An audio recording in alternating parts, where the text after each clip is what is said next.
What if the book of Revelation isn't random visions, but a courtroom case? God is the judge. Jesus is the Lamb who opens the sealed decree.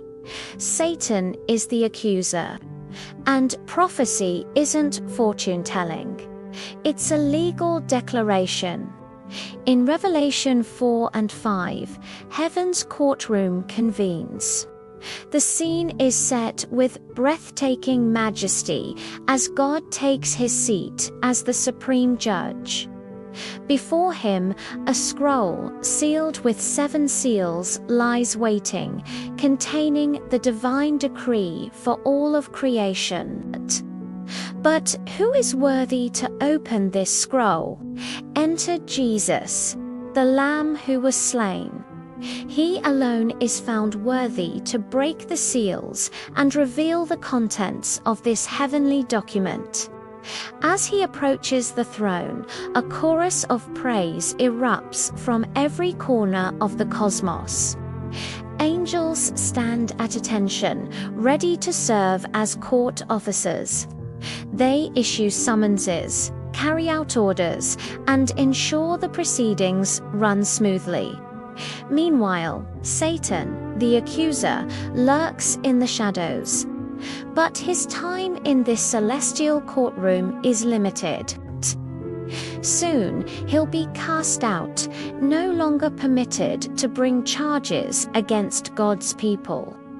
Every symbol in Revelation takes on new meaning when viewed through this legal lens. The scroll with 7 seals isn't just a mysterious parchment.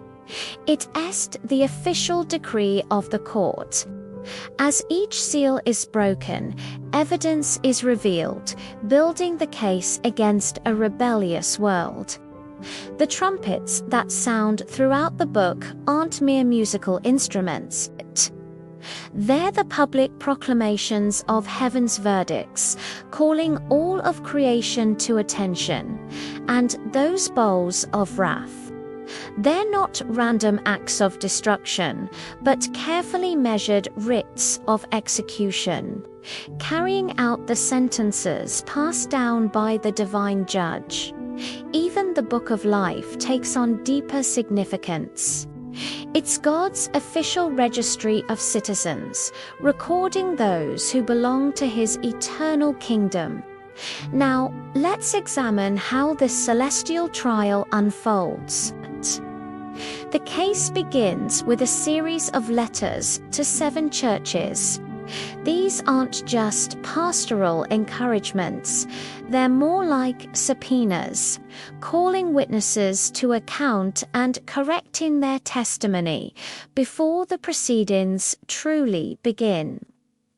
As we move into chapters 6 through 8, the seals on the scroll are dramatically opened. With each broken seal, judgments begin to fall upon the earth. The martyrs beneath the altar give their powerful testimony, crying out for justice. In response, God seals his faithful servants, marking them as his own before the storm of judgment breaks in full force. The next phase of the trial is heralded by the sounding of trumpets. These aren't mere fanfares, they're official proclamations, calling the world to account for its rebellion against the Creator. Natural disasters, cosmic disturbances, and demonic attacks serve as evidence of humanity's guilt and the consequences of rejecting God's rule. Just when it seems the case is rushing to its conclusion, the courtroom proceedings pause. It's time to formally name the defendants. The dragon, that ancient serpent called the devil and Satan, is identified as the primary instigator of cosmic rebellion. His earthly agents, the beast and the false prophet, are exposed as counterfeit rulers leading humanity astray.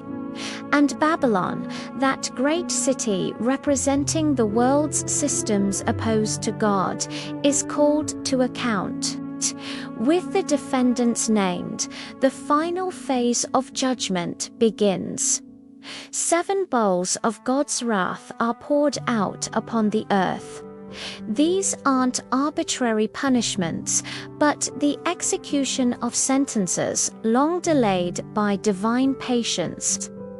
Now, there are no more stays of execution, no more appeals. The judge's verdict is carried out with terrifying finality.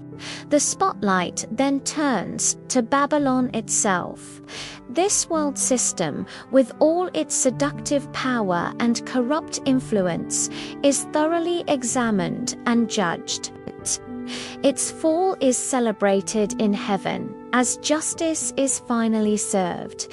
But the trial isn't over yet. Christ himself, the rider on the white horse, appears to enforce the verdict personally. The beast and false prophet, those arch-deceivers, are seized and cast into the lake of fire. Their reign of terror is brought to an abrupt and permanent end. What follows is one of the most debated sections of Revelation: the 1,000-year reign of Christ. Satan is bound, unable to deceive the nations, while the saints rule alongside their Lord. This millennial kingdom isn't just a reward for the faithful, it's a demonstration of how the world should have been governed all along, with the glorified saints serving as kings and priests under Christ's perfect authority. Yet even this period of peace has its purpose in the overall case. After the 1,000 years, Satan is released for a short time. It's as if the prosecution is allowing one final piece of evidence to be presented. The devil goes out to deceive the nations one last time, gathering them against God's people. But fire falls from heaven, consuming the rebels and ending Satan's futile rebellion once and for all. Now comes the moment every soul in history has awaited. The great white throne judgment. Books are opened, recording every deed done in the body. The dead are judged according to their works, and those not found written in the book of life face eternal separation from God. Satan himself is cast into the lake of fire, joining the beast and false prophet in everlasting punishment. With all enemies defeated and all sin judged, the final settlement of the case is revealed. A new heaven and new earth emerge, the glorious inheritance of the saints. This isn't just compensation for their suffering. It's the fulfillment of God's original intent for creation, now unstained by sin and unthreatened by rebellion. Viewing Revelation as a courtroom drama brings clarity to what often seems like chaos. The seals aren't random events, but carefully presented evidence. The trumpets aren't arbitrary plagues, but verdicts proclaimed with divine authority. The bowls represent sentences being carried out, each one measured and appropriate to the crimes committed against heaven. Even the millennial kingdom takes on new significance in this light. It's not just a golden age of peace. It's a time when the saints, having been proven faithful, are entrusted with ruling alongside Christ and Satan's brief release. It's like a final motion in court, swiftly overruled, proving once and for all that evil has no place in God's creation. This perspective challenges our understanding of prophecy itself.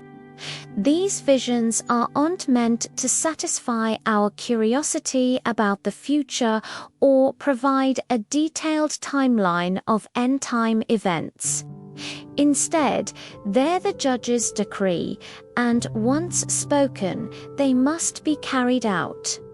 The future isn't uncertain, it's as good as done in the courtroom of heaven. Revelation stands as the ultimate courtroom drama of history. The verdict has already been rendered. The kingdom belongs to Christ, and his faithful followers will inherit all things. The case is nearly closed, with only the final sentences left to be carried out. What does this mean for us today?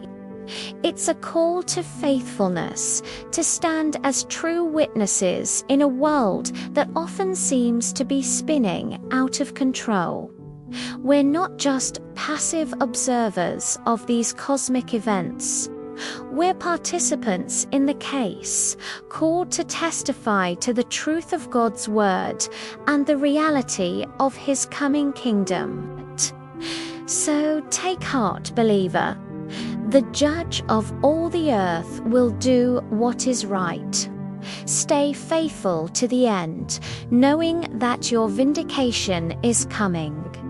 The courtroom of heaven has spoken, and nothing can overturn its verdict. The kingdom is yours to inherit. Stand firm as a witness to the truth, for the case is almost closed, and Christ's victory is assured.